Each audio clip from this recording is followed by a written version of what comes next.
रमेशच्या नावात सर्वांना परत एकदा सलाम. या पण आठवड्याच्या मननाकडे थोड्या वेळ आपण लक्ष लावणार आहोत. आजच्या मननासाठी आपण पहिले योहानाचं पत्र आणि त्याचा 5वा अध्याय आणि त्याची 14 ते 15 वचनं आपण वाचणार आहोत. 1 योहान 5 आणि 14 आणि 15. त्याच्या समोर येण्यास आपल्याला जे धैर्य आहे ते ह्यावरून की आपण त्याच्या इच्छेप्रमाणे काही मागितले तर तो आपले ऐकेल आणि आपण जे काही मागतो ते तो ऐकतो हे आपल्याला ठाऊक आहे. म्हणून ज्या मागण्या आपण त्याच्याजवळ केल्या आहेत त्या आपल्याला मिळाल्या आहेत हेही आपल्याला ठाऊक आहे. प्रार्थना करू. स्वर्गीच्या देवा, तुला धन्यवाद देतो. या सप्ताहात परत एकदा प्रभू तू आमचं सहाय्य करत आहेस. तुझ्या वचनाने, तुझ्या मार्गदर्शनाने, तुझ्या आत्म्याने प्रभू तू आम्हाला चालवत आहेस म्हणून देखील तुझे म्हणून प्रभू आभार मानतो. आज नव्याने तू आमच्याशी बोलावा, आम्हाला स्पर्श करावा प्रभू. आम्ही तुझ्याकडे प्रार्थनेत काय मागावं, कसं मागावं या संदर्भात परत एकदा ज्या गोष्टी प्रभू तू आम्हाला सांगू इच्छित आहे, दाखवू इच्छित आहे त्याकडे आमचं लक्ष लावण्यास प्रभू आमचं सहाय्य कर. परत एकदा तुला मान महिमा करू. आम्ही येशूच्या नावाने प्रार्थना केली म्हणून तो आहे. आमेन. आपण त्याच्या इच्छेप्रमाणे काही मागितले तर तो आपले ऐकेल आणि आपण जे काही मागतो ते तो ऐकतो हे आपल्याला ठाऊक आहे. आम्ही सर्वच जण प्रार्थना करतो, करावी. फक्त ख्रिस्ती लोकच नाही, इतर समाजचे लोक पण, देशोदेशीचे लोक पण, अन्य सर्व भाषा, विविध भाषा बोलणारे लोक पण आपापल्या देवाकडे प्रार्थना करतात. त्यांच्या परीने सर्वजण त्यांच्या आस्थेने सर्व प्रार्थना करतात. आपला देव जिवंत आहे आणि तो म्हणतो की आम्ही प्रार्थना कशी करावी. नुसत्या प्रार्थना करू नये, पण ती कशी करावी तर ती प्रार्थना देवाच्या इच्छेप्रमाणे करावी. हा त्याच्यामध्ये असलेलं गुपित आहे. नुसत्या प्रार्थना करायच्या म्हणून करू नये, तर ती देवाच्या इच्छेप्रमाणे करावी. आणि प्रार्थना अशी करावी जी देवाच्या इच्छेने असावी. आणि जेव्हा मी देवाच्या इच्छेने प्रार्थना करतो तेव्हा त्या प्रार्थनेचा देवाला आनंद होतो. देवाला आनंद होतो की माझा भक्त, माझा लेकरू माझ्या इच्छेप्रमाणे प्रार्थना करत आहे. आणि बघतो की गेतसेमनी बागेमध्ये जेव्हा येशू समोर सर्व दुःख आहे, सर्व जगाचं पाप त्याच्यावर लादण्यात येत आहे, अशा वेळेस तो विवळ झालेला आहे आणि तो म्हणतोय बाबा इतकं ते कठीण सर्व गोष्टी आहेत, शक्य असल्यास हा प्याला माझ्यापासून तू दूर कर असं येशू म्हणतो. पण तरी तो म्हणतो तरी माझ्या इच्छेप्रमाणे नव्हे तुझ्या इच्छेप्रमाणे. तो जे येशू आपल्या जेव्हा शिष्य त्याच्याजवळ आले आणि ते म्हणतात गुरुजी आम्ही प्रार्थना कशी करावी आम्हाला शिकवा. आमचं आयुष्य निघून गेलं ख्रिस्ती म्हणून, पण आम्ही प्रार्थना कशा कराव्या पुष्कळांना अजून समजलं. पुष्कळांच्या प्रार्थना त्या चौकटीतच आहे. मागा येशू म्हणतो मागा म्हणजे मिळेल, एकच वचन आहे. आम्ही प्रार्थना कशी करावी हे अजून आम्हाला समजलं नाही. प्रार्थना म्हणजे देवाशी बोलणं. देवाशी कसं बोलावं हे आम्हाला अजून कळलं नाही. आणि देव कोणाचं ऐकतो आणि देव कोणाच्या प्रार्थनेचं उत्तर देतो किंवा देईल हे त्यांनी सांगून ठेवलेलं आहे की त्याच्या इच्छेप्रमाणे जो मागतो त्यालाच देव देईल, त्याचं तो ऐकतो. आणि शिष्य येशूजवळ आले आणि ते म्हणाले गुरुजी आम्ही प्रार्थना कशी करावी आम्हाला तुम्ही शिकवा. आणि मग येशूने ती प्रार्थना शिकवली ज्याला आम्ही प्रभूने शिकवलेली प्रार्थना म्हणतो.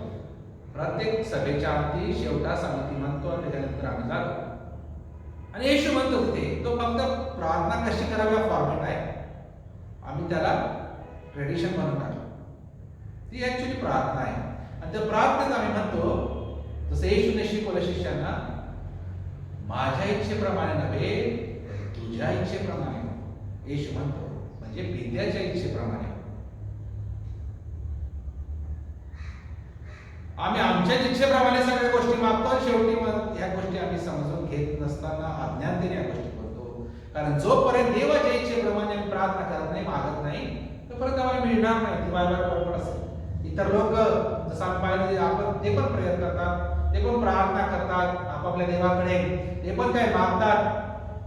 पण आम्हाला तर त्याने आरसा दिला आहे की आम्ही कसं मागावे. फॉर्मॅट आमच्याकडे आहे, त्याने दिला, आम्ही ते जाणत नाही. शरमेची गोष्ट आहे, दुःखाची गोष्ट आहे. आमचं आयुष्य गेलं पण आम्ही प्रार्थना कशी करावी आम्हाला समजत नाही. पुष्कळांना प्रार्थना करायला लाज वाटते, पुष्कळांना प्रार्थना करायला भीती वाटते, पुष्कळांना प्रार्थना कशी करावी हे समजत नाही, काय बोलावं त्याच्यामध्ये. इतर वेळेस दिवसभर बोलत राहतील, पण प्रार्थना करायची वेळ आली किंवा प्रार्थना करायला कोणीतरी सांगितलं तर आम्ही एक तर नाही म्हणतो किंवा करत नाही, किंवा केली तरी कशी तरी करून मोकळे होतो. काहीतरी प्रार्थना करताना खूपच काही अलंकारिक मोठे मोठे शब्द वापरून देवाला इम्प्रेस नाही पण इतर ऐकतात त्यांना इम्प्रेस करायला प्रार्थना करतात. परत 4 इंग्लिश शब्द मी त्याच्यात बोलतो. आम्ही कोणाला इम्प्रेस करत आहोत? लोकांना जे ऐकतात त्यांना इम्प्रेस करायला आम्ही प्रार्थना करतो की देव जो ऐकत आहे स्वर्गामध्ये त्याच्याजवळ आम्ही प्रार्थना करत आहोत आणि त्याच्याशी बोलताना आम्ही कसं बोलावं? देवाच्या इच्छेप्रमाणे जो प्रार्थना करतो त्याचीच प्रार्थना देव ऐकतो, त्याचंच उत्तर करायला मिळतं. आपण दिवसभर प्रार्थना करा, जी देवाच्या इच्छेनुसार नसेल काही उपयोग नाही, आपण फक्त वेळ घालवता.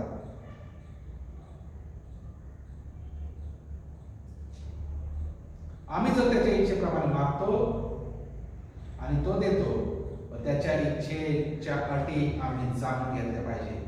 आणि त्याची इच्छा कुठे आहे? त्याची इच्छा त्याने ऑलरेडी त्याच्या वचनात सांगितली. याचा अर्थ वचनाचा आधार म्हणजे त्याच्या इच्छेचा आधार घेऊन जेव्हा आम्ही प्रार्थना करतो, देव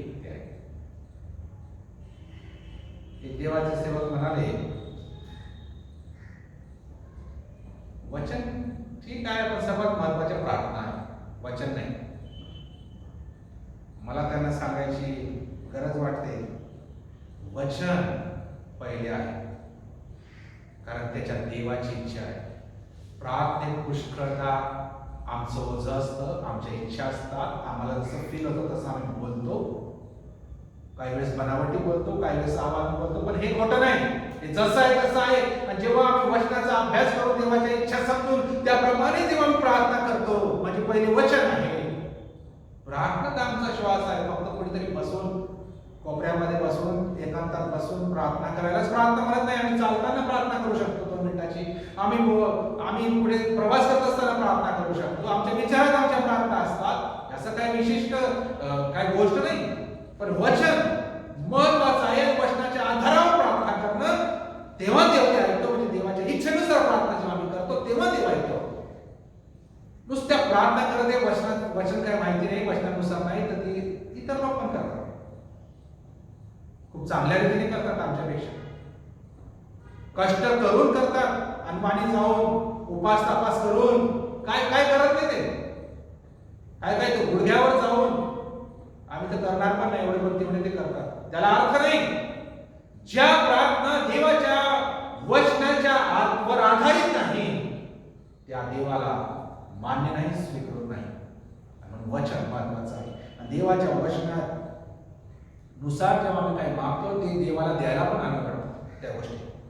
आणि म्हणून योहान 10:35 मध्ये लिहिलं आहे, ज्यांना देवाचे वचन प्राप्त झाले आहे त्यांना, जर त्याने देव म्हटले आहे, ज्यांना देवाचे वचन प्राप्त झाले आहे, जे वचनाचा सन्मान करतात, जे वचनाचा आदर करतात, जे वचन सांगण्यात आवश्यक आहे, जे वचन ऐकण्यात आवश्यक आहे आणि त्याप्रमाणे करण्यात त्यांना आनंद आहे, देव त्यांच्या प्रार्थना ऐकतो. देवाची इच्छा ओळखायची असेल तर त्याच्या वचनाचा अभ्यास करणं महत्वाचं आहे, ते ऐकणं महत्वाचं आहे. त्यामध्ये देवाची इच्छा.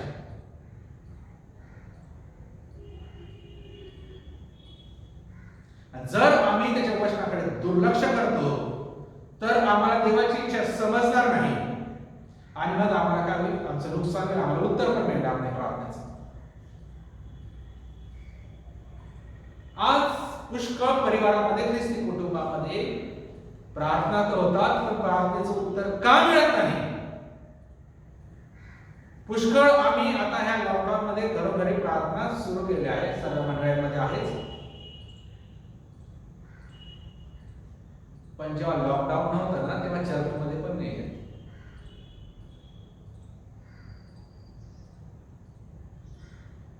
आम्ही गीत गातो, आम्हाला माहिती वचन ऐकतो, कोण सांगतं, कसं सांगतं, किती अभ्यास आहे त्या व्यक्तीला किंवा त्याचा अर्थ काय निघत आहे. पण जोपर्यंत देवाच्या इच्छेप्रमाणे, कारण प्रत्येक मंडळीवर देवाने त्याचा मेंढपाळ ठेवला, त्याच्या फॉर्मॅटने त्याची इच्छा आहे, त्या इच्छेनेच आमचं डोकं वापरायचंच नाही. आमचं डोकं वापरलं, आमची बुद्धी वापरली, आमचा ज्ञान वापरला की संपले. जे देवाने आम्हाला सांगितलेल्या गोष्टी आहेत तशाच होते. इतर होणार नाही. आपण किती प्रार्थना करा, किती गीत गा, किती वचन काय करायचं बघा, जोपर्यंत त्याची इच्छा आम्ही समजून घेत नाही की त्याच्या इच्छेने मागितल्याशिवाय, केल्याशिवाय आम्हाला त्याचं उत्तर कधीच मिळणार नाही. पुष्कळाच्या आजार आज बरे होत नाही, पुष्कळांच्या समस्या सुटत नाही, पुष्कळ संकटामध्ये आहे, पुष्कळ खूप भयंकर क्लेशामध्ये काय आहे. खूप प्रार्थना करतो आम्ही पण उत्तरच मिळत नाही. वर्ष येऊन गेली पण उत्तर मिळत नाही. का मिळत नाही? देव तो द्यायला तयार आहे, पण तुम्ही त्याच्या इच्छेने कधी मागितलंच नाही, त्याची इच्छा कधी चेक केलीच नाही, त्याचे वचनात कधी आम्ही पाहिलंच नाही, त्याच्या वचनाप्रमाणे आम्ही चालत नाही, त्या फॉर्मॅटमध्ये आम्ही कधी बसतच नाही. आम्हाला वाटतं आम्ही स्वतंत्र, आमच्या मर्जीने आम्ही करू. देवा पुढे असं कोणी येऊ शकत नाही. विशिष्ट पद्धत आहे. मी आपण मागील सप्ताहामध्ये पाहिलं की विशिष्ट वस्त्र आम्हाला धारण करायचे आहे, तारणाची वस्त्र शुद्ध व्हायचं आहे. त्याच्या समक्षतेमध्ये कोणी टिकाव धरू शकत नाही. अशुद्ध गोष्टी चालत नाही, अशुद्ध विचार चालत नाही. त्याच्याच पद्धतीने आम्हाला त्या गोष्टी केल्या तर त्याचं उत्तर आम्हाला मिळणार आहे. जर आम्ही दुर्लक्ष करतो त्याचा परिणाम म्हणजे आम्हाला आमच्या प्रार्थनेचं उत्तर मिळणार नाही, उलट आमचं जास्त नुकसान होईल. कारण त्याने आम्हाला निवडलं, आम्हाला पाचारलं, त्याच्या कळपात ठेवलं आणि एवढं असून देखील, एवढे उपकार करून देखील आम्ही त्याची इच्छा समजून घेत नाही, समजू इच्छित नाही आणि त्याप्रमाणे करत नाही. त्याप्रमाणे करायचं नाही म्हणून समजून घेत नाही. त्याचा परिणाम उत्तर मिळणार नाही, आमचं अधिक वाईट, अधिक नुकसान होईल. आशीर्वादापासून अधिक आम्ही दूर राहणार आहोत. देवाचं मन, देवाची इच्छा जाणून घेणं महत्वाचं आहे, देवाला विचारणं महत्वाचं आहे आणि मग मागायचं आहे. येशू म्हणतो, जो देव आहे तो म्हणतो, माझ्या इच्छेप्रमाणे नव्हे तर तुझ्या इच्छेप्रमाणे हो का. आम्ही कोण आहोत? आमच्या इच्छेने मागणारे कोण आहोत? एक किराणाची लिस्ट कोणती लिस्ट म्हणून मला हे दे, मला ते दे, काय नाही, सरळ सरळ उठायचं, मागायचं, देवा मला हे दे, मला ते दे. काय उपयोग नाही त्या प्रार्थनेला. आम्ही पाहिलं योबाच्या जीवनातून, जेव्हा त्याने आपल्या मित्रांसाठी प्रार्थना केली, जेव्हा आम्ही दुसऱ्यांसाठी प्रार्थना करतो, जेव्हा आम्ही मध्यस्थीची प्रार्थना करतो, जेव्हा लॉकडाऊनच्या आधी सकाळ संध्याकाळी ते प्रार्थना, संध्याकाळी तर विशेषतः 2-3 लोक वर्ष एवढे बेंचेस आहे, पण 2-3 लोक, आमच्याकडे 5-10 मिनिटं मिळू शकत नाही आम्हाला. इथे येऊन 2-4 लोक जर वाढले रोज आठवड्यातून, आम्ही 2-1 दिवस दिले. आम्ही जेव्हा दुसऱ्यांसाठी प्रार्थना करतो तेव्हा देव त्यांना आशीर्वादित करतो. म्हणजे आम्ही त्यांच्यासाठी प्रार्थना करतो, देव आम्हाला आशीर्वादित करतो. ही साधी गोष्ट आम्हाला करू नये. त्याच्या इच्छेप्रमाणे मध्यस्थ देव म्हणतो कोणी दिसत नाही जो मध्यस्थी करेल. का? आम्ही फक्त पाहत आहोत. आम्ही फक्त आमच्या गोष्टी आम्हाला मिळाव्या असं मला वाटत आहोत. दुसऱ्या अडचणीत आहे, दुःखात आहे, त्या सगळ्यांनी प्रार्थना केव्हा करणार, त्याला हात केव्हा देणार. आणि जोपर्यंत आम्ही ते करत नाही देव आम्हाला देणार नाही. योबाने जोपर्यंत त्याच्या मित्रांसाठी प्रार्थना केली नाही तोपर्यंत देवाने त्याला आशीर्वाद केला नाही. याचं उत्तम उदाहरण जेव्हा आम्ही देवाच्या इच्छेने प्रार्थना करतो तेव्हा आम्हाला देव दाखवतो. ते म्हणजे दानियल 9 आणि 2 मध्ये दानियेलाला शास्त्र ग्रंथावरून असं कळलं की इस्रायल लोकांच्या मुक्तीचा समय जवळ आलेला आहे. त्यावरून तो प्रार्थना करण्यासाठी तयार झाला आणि त्याने सुटकेसाठी देवाच्या इच्छेप्रमाणे प्रार्थना रचून देवापुढे सादर केली व ती देवाने दानियेलाने धर्मग्रंथ पाहिला. त्यामुळे त्याला दिसलं आणि मग त्याने देवाची इच्छा जाणली आणि नंतर ती प्रार्थना रचून देवापुढे सादर केली. नुसतं एका बाजूने तोंडाचा पट्टा जो चालू केला पाठांतराचा तसा नाही, रचून. देव स्वर्गात आहे, तो प्रत्येक शब्द इतका महत्वाचा आहे. आम्ही एखाद्या अधिकाऱ्याकडे जर गेलो जो खूप व्यस्त आहे, फार मोठा हुद्द्याचा अधिकारी, आणि आम्ही गेलो नुसत्या इतरत्र गोष्टी काय बोलत नाही, महत्वाच्या तर त्या व्यक्तीकडे वेळ कमी आहे, प्रत्येक शब्दाची किंमत आहे, आम्ही व्यवस्थित रचून अर्ज वगैरे पण देतो, व्यवस्थित त्याच्यात नमूद करतो आणि देतो. नुसतं असं काय नाही आम्ही इथे होतो चहा पित होतो मी तिथे असं वायवार गोष्ट आम्ही बोलत नाही. आणि आम्ही प्रार्थना करताना देवासमोर अशाच बडबड का करावी? आम्ही देवापुढे प्रार्थना रचून त्याच्या इच्छेप्रमाणे त्याच्या वचनाप्रमाणे जेव्हा आम्ही करतो तेव्हा ते देव ऐकतो. कशी तू स्तोत्र करताय म्हणतो मी प्रार्थना जुळवून तुला सादर करतो, जुळवून रचून व्यवस्थित रीतीने. त्याचा शब्द इतका महत्वाचा आहे, उगीच बडबड नाही. आणि म्हणून येशू देखील म्हणतो जेव्हा तुम्ही प्रार्थना करतात तेव्हा व्यर्थ बडबड करू नका, लांब लांब प्रार्थना करू नका. शास्त्री पुरुषांना पाहून तर म्हणतो ते स्वतःला धार्मिक होते, त्यांना किती ज्ञान आहे काय आहे, नुसती बडबड, लांब लचक प्रार्थना. ऐकणारे झोपून बी जातात पण यांच्या प्रार्थना काही संपत नाही, त्याच रटाळ त्याच प्रार्थना. एका चर्चमध्ये माझी ट्रान्सफर होऊन जेव्हा मी गेलो तेव्हा ते म्हणायचे की पाळक साहेबांच्या प्रार्थना इतक्या पाठ आहे की पुढे काय बोलणार आहे आम्हाला आताच माहिती. आता पुढे काय बोलते देव कंटाळत नसेल का आम्ही कंटाळून जातो काय उपयोग वेळ घालवायचा, कंटाळून जातो, आम्हीच कंटाळून जातो ऐकून. अरे काय बोलते आम्हाला माहिती आहे इतके वर्ष तीच प्रार्थना त्याच शब्द, अरे काय दुसरं बोला, छोटीशी करा व्यवस्थित करा जी देवाला मान्य होईल, देवाच्या वचनानुसार करा. तलाठी पंतप्रधान हे ते ह्याचे पट्टेन त्याचे पट्टेन, अरे कशाला? देवाला सर्व माहिती आहे, त्याच्या वचनाला आधारित आम्ही प्रार्थना करूया, एवढा वेळ नाही. दानियेलाने धर्मग्रंथ पाहून वाचून देवाची इच्छा समजून प्रार्थना रचून देवाकडे सादर केली. देवाने ऐकली, देवाने ऐकली. आम्हाला हे माहिती आहे का आमच्या प्रार्थना देव ऐकतो? आम्ही खूप प्रार्थना करतो आमच्या असं असं, अरे पण काय फायदा? देव ऐकतो का? देव ऐकतो का? त्याच्या इच्छेनुसार आहे का? तरच ऐकल. बघा इस्रायल लोकांना जेव्हा देवाने मिस्रातून काढलं कनान देशाकडे, तर मध्ये सदोम होता जे दुष्ट शहर होतं. आणि इस्रायल लोकांना वाटलं की आपण सदोमातून गेलो तर लवकर पोहोचू, तोच रस्ता होता खरंच. त्यांची इच्छा होती इस्रायलाची की आम्ही सदोमातून जाऊ, पण देवाची नव्हती. सदोम दहितेचं चित्र आहे आणि देवाने त्यांना सदोमातून जाऊ दिलं नाही. दूरचा वळसा घालवलेलं 40 वर्ष असं म्हणतात की 40 दिवस लागतात जर सदोमातून गेले असते 40 दिवस, पण देवाने 40 वर्ष लावले का? कारण देवाला माहिती होतं सदोमातून गेले ते सापडायचे नाही, इथेच राहून जाते. देवाने त्या सदोमाला पूर्ण असा वळसा घालायला लागला. ती देवाची इच्छा होती. आम्ही असणारे देवा कशाला एवढा प्रवास, इथून जवळ आहे ना, 40 दिवस जवळ आहे. हे जवळ का 40 वर्ष?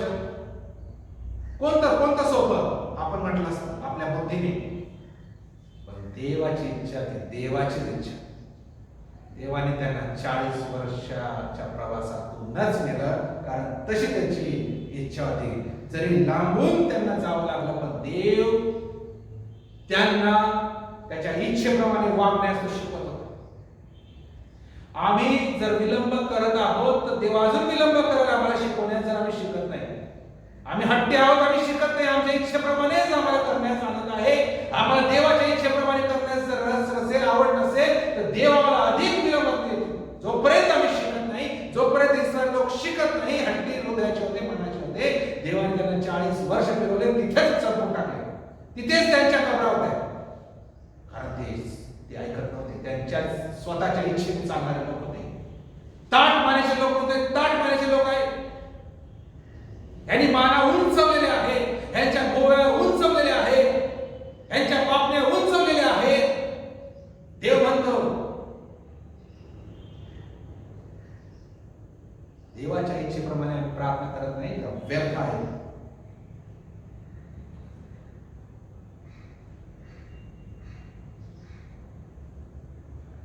अनेक लोकांनी पवित्र शास्त्रात प्रार्थना केल्या देवाच्या इच्छेप्रमाणे आणि देवाने त्या ऐकल्या. 4-5 फक्त ऐकून घेऊ आणि पाहू आणि मग आपण थांबणार आहोत. लोटाला जेव्हा धरून नेलं तेव्हा अब्रामाने त्याच्या सुटकेसाठी देवाकडे प्रार्थना केली आणि देवाने लोटाची सुटका केली. उत्पत्ती 14:13-16 मध्ये आम्हाला वाचायला मिळतं. लोटाला पकडून नेण्यात आलं तेव्हा अब्रामाने त्याच्या सुटकेसाठी प्रार्थना केली. सुटकेसाठी आमच्या प्रार्थना देवाच्या वचनाच्या आधारे देव आमची सोडवणूक करणार आहे शत्रूपासून. या त्याचे वचन पाहूया आम्ही. कशाला, कोणाला, केव्हा, कसं, कोणत्या उद्देशाने त्या गोष्टी घडून आणत आहे. सोडविणारा देव आहे. अब्रामाने सुटकेसाठी प्रार्थना केली आणि देवाने लोटाला सोडविलं. याकोब उत्पत्ती 33:3-16 मध्ये बघतो. आपल्या घराकडे परत निघाला असता वाटेत त्याला त्याचा भाऊ भेटायला आला. ही भेट शांतीने व्हावी म्हणून याकोबाने प्रार्थना केली. देवाने तसं ही जी भेट होती शांतीने व्हावी. आमचा देव शांतीचा देव आहे. वचनाला आधारून प्रार्थना करतो. त्याची भेट शांतीने घडवणार. पुष्कदा आमच्या जीवनात जर शांती नाही, देवाच्या वचनाचा आधार घेऊया. देव शांती देणारा देव आहे. त्याच्या वचनानुसार जर आम्ही करतो प्रार्थना, देव त्या नक्की जाईल. मोशे निर्गम 17:8-16 मध्ये अमालेक्यांवर विजय मिळावा म्हणून प्रार्थना केली. देवाने विजय दिला. विजयासाठी प्रार्थना. आमचे युद्ध चालू मागे जायचं. रोज आम्ही युद्धात आहोत. रोज ख्रिस्ती व्यक्ती का प्रार्थना करू युद्धासाठी? फक्त देवा मला हे दे, मला अडचण आहे, मला आजार आहे. अरे हे नाही, युद्धासाठी प्रार्थना करा. मोठे विचार करा, मोठ्या गोष्टी मागूया. माझी कंबर, माझी गुडघे दुखत, अरे ते केव्हा किती वर्षाचे दुखत आहे तरी मी तेच बोलत आहे. त्याच्यापेक्षा मोठ्या गोष्टी आम्ही युद्धामध्ये आहोत. मोठ्या गोष्टी देव पाहत आहे आणि त्या आम्ही त्याच्याकडे मागाव्या. देवाला अशी इच्छा आहे. हे युद्ध आहे. थोडं आम्ही चुकलो तर आमचा वार वगैरे आम्ही सांगून जाऊ. ह्या गोष्टी बघूया ना. छोट्या छोट्या गोष्टीमध्ये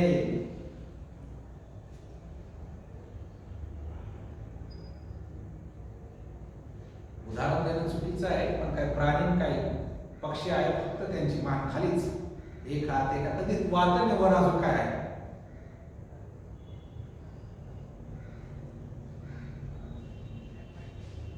असं म्हणतात जो डुक्कर असतो तो फक्त एकदाच आयुष्यात बरोबर, नाही तर आयुष्यभर तो खालीच पाहत राहतो. कुठे काय खायला नाही त्याला माहिती नाही. वर आकाश आहे, वर तारे, चंद्र आहे, सूर्य आहे, त्याला काहीच माहिती नाही. झाडं आहे, पक्षी आहे, इतकं सुंदर विश्व आहे, त्याला काही पडले नाही. तर फक्त खाली बघतो. छोट्या छोट्या गोष्टीमध्ये त्याच्यापेक्षा मोठ्या गोष्टी आहेत हे त्याला माहितीच नाही. फक्त एकदा वर बघतो. जेव्हा त्याला बांधून मारण्यासाठी नेतात तेव्हा तो असा, अरे आता उशीर होऊन गेला, मी तर वर पाहायला विसरून गेलो. आम्ही आमच्या प्रार्थना, आमचे मागणे फक्त खालचे, गुडघे, पाठदुखी, डोकेदुखी, ताप, हे ते बस एवढंच. आमचं युद्ध चालू, आम्ही युद्धात आहोत. विजय मिळवावा म्हणून आम्ही प्रार्थना करू नये. सैतानाचे शस्त्र आमच्या निकामी होऊ नये म्हणून का प्रार्थना करू नये? आमच्या बंधूला अरिष्टातून सोडण्यासाठी का प्रार्थना करू नये? एखाद्या मदतीचा हात मिळावा म्हणून का प्रार्थना करू नये? मोठ्या गोष्टी कधी आम्ही विचारात आणणार?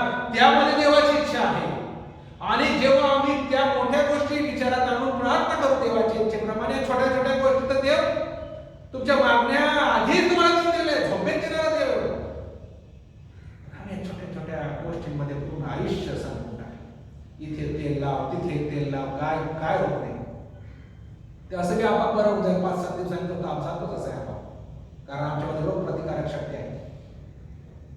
रोगीच म्हणायचा आमची प्रार्थना ऐकली, मी प्रार्थना केली, तो बरा झाला. अरे तो होणार होता. अरे मोठ्या गोष्टी मागूया. किती वर्ष आम्ही या छोट्या छोट्या गोष्टीमध्ये अडकून बसणार आहोत. हन्नाने प्रार्थना केली 1 शमूएल 1 मध्ये, विश्वासाने पुत्रासाठी प्रार्थना केली, देवाने तिला पुत्र दिला. मोठ्या गोष्टी मागूया. दानिएलाने प्रार्थना केली दानिएल 9 मध्ये, सर्व भविष्य त्याला कळविण्यात आले. यावर इस्रायलाचे व पवित्र नगर यरूशलेमचे व त्याच्या अभिषिक्ताचे काय होईल ते त्याला कळलं. दानिएलाला भविष्य देवाने सांगितलं. आम्ही आता पण वाचतो इतकं रहस्यमय त्या गोष्टी आहेत ज्या दानिएलाला तेव्हा कळल्या, हजारो वर्षापूर्वी.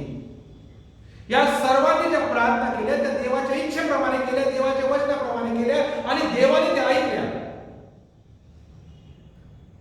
सुटकेसाठी, शांतीसाठी, विजयासाठी, पुत्रासाठी, भविष्यासाठी मोठ्या मोठ्या गोष्टी आहेत. अब्राहम म्हटला नाही देवा माझे गुडघे दुखत आता मी उतार वयाचा झालोय, मला हे दे, मला ते दे. योग रडत बसला नाही.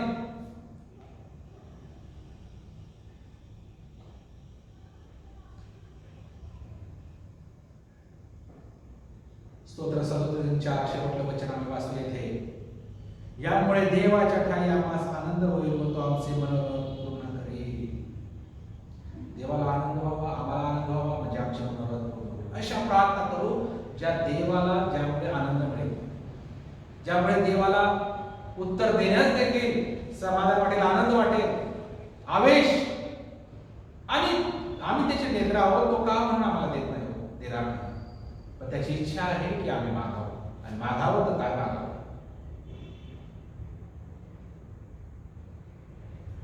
ज्या लेकरांच्या बेसिक नीड्स असतात, मूलभूत गरजा असतात, त्या आईवडील तर पुरवतातच.